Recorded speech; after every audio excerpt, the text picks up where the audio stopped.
The Prime Minister may be in town this week. This today. I had heard he was around, though I haven't seen confirmation of that. And the opposition leader, Tony Abbott, is certainly in Melbourne. He's on the line now. Mr. Abbott, good morning.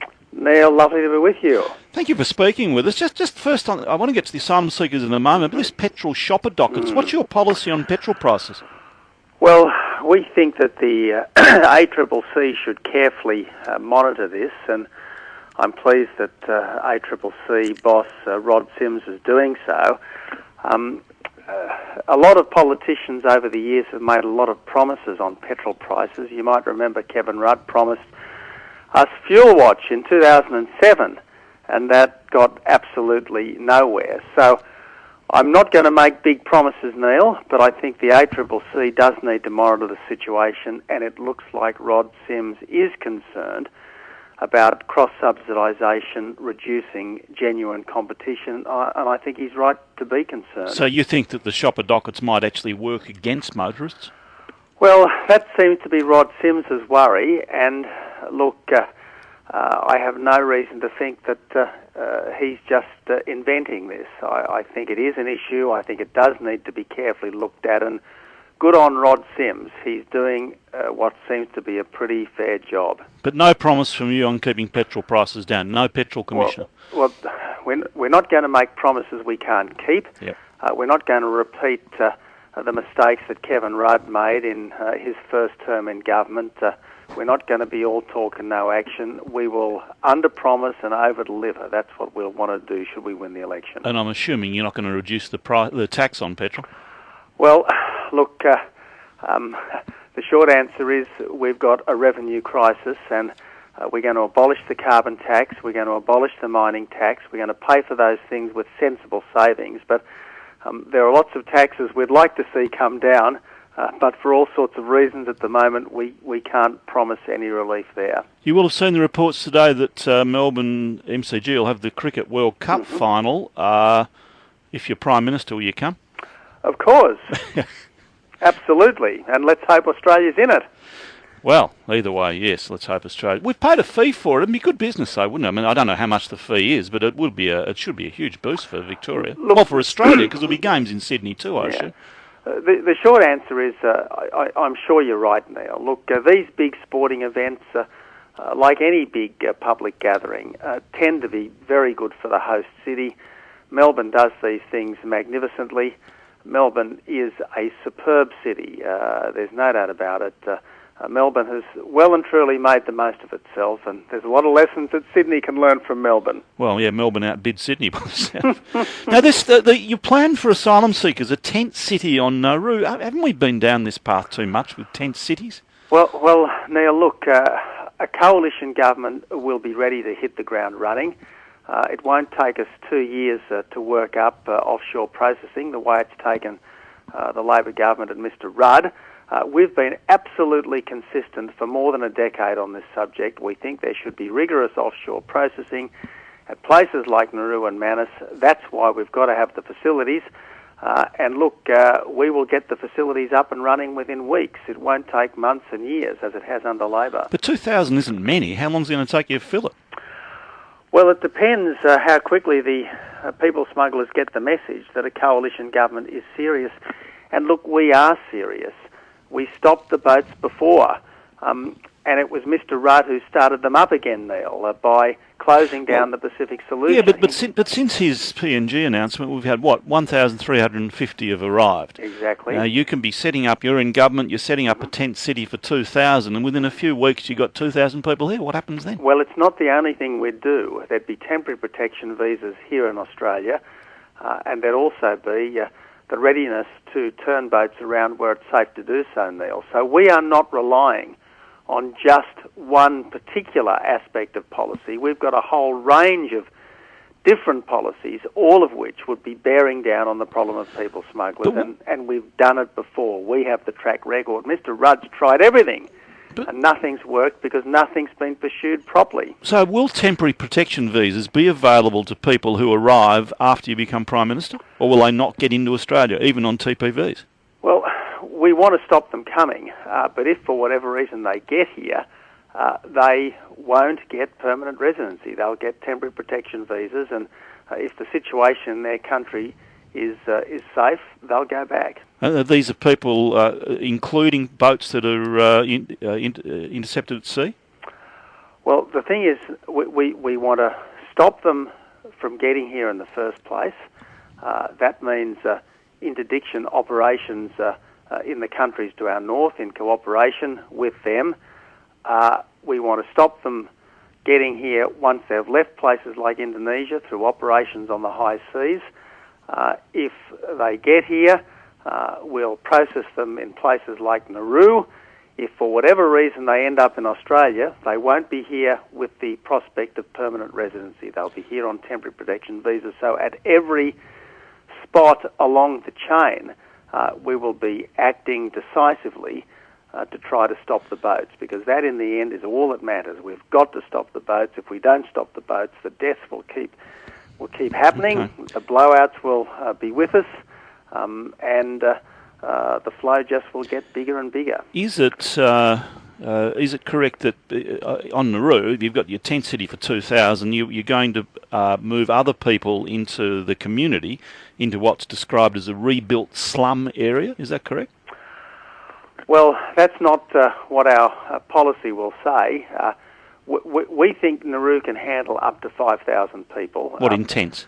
Well, in various forms of accommodation, Neil. Okay. And look, we have been working constructively with the government of Nauru for the last couple of years in opposition. When we were in government, we worked constructively with the government of Nauru. I've been to Nauru myself. Nauru is a pleasant island, and we don't want people who try to come to Australia illegally by boat to have the red carpet treatment, but nevertheless they will be looked after appropriately in Nauru. Is your policy more humane than the government policy?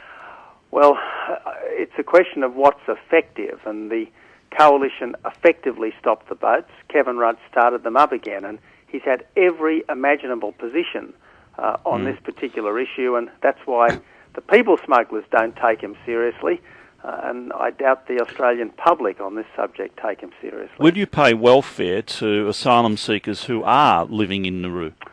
No, we won't. How will they live if they're not in the tents? Well, they'll be looked after. They'll be accommodated and fed at the camp, and they'll get a very, very modest stipend. It'll be well below Nauruan wages, because we don't want to make life difficult for the people on Nauru. And the last thing we would ever do, is set up these things to cause dissension in the countries where they are, by having the boat people better looked after than the locals. $75 a week's been reported, is that right? No. What is? We're looking at more like $5 a day. $5, and does that live in the community or still live in the tents? No, that's living in a processing centre. So what if they move out of the processing centre into the community? What happens then? Who pays for them? Well, Neil, look, the thing is that Australia obviously will look after and will take responsibility for people who are in an Australian centre, but no one is going to be better off in Nauru than the Nauruans, and no one is going to be given the right royal treatment who has been coming to Australia the wrong way. So, we are not into rewarding people who do the wrong thing. I understand that, but the tent, they don't stay in the tent city permanently, do they? They get moved into the community eventually. Well, don't they? Eventually, Neil, depending upon how long people are there and the numbers, there would be more permanent accommodation provided, as was the case before. Okay, so we provide the accommodation and $5 a day? Essentially. What's all this going to cost? You put it all together. Well, we think that the initial tent accommodation will cost about $50 million. It's not cheap, but it's an important part of stopping the boats, and we'll get cracking on this, Neil. Unlike the Rudd government, which, first talked about accommodating people on Manus back in late 2011, and 2 years later, the capacity of the Manus Centre is still just 300. So this is a constant failure from the government, a constant inability to put press release into actual reality on the ground.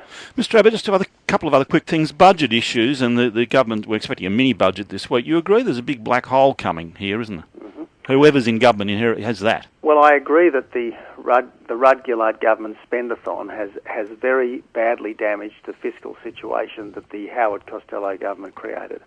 All right. Well, so but if you inherit that, you've got a tough time. You've got to cut spending or increase taxes. And we've announced how we are going to pay for the abolition of the carbon tax and the mining tax through sensible savings. So we've already announced how we can do that. When will you give us the broader economic statement? Well before the next election, Neil.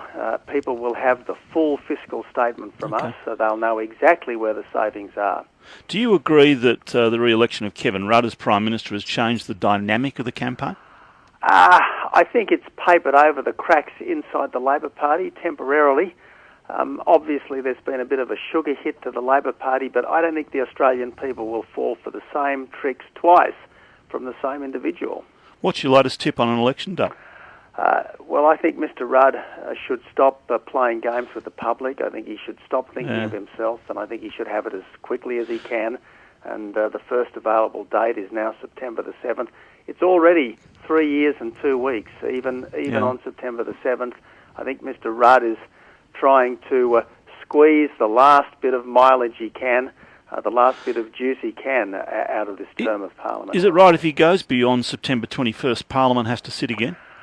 Well, unless the Prime Minister declares a very long campaign, that would be the case. And you can't see Parliament sitting again, can you? Look, if he wants to bring back Parliament, by all means, and let him try to bring on his carbon tax, his floating tax, bring forward legislation.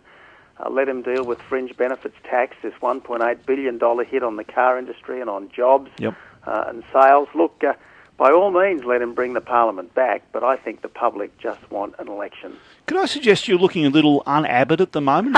You look like a man on the leash. Has somebody said you just calm down and don't go for his throat?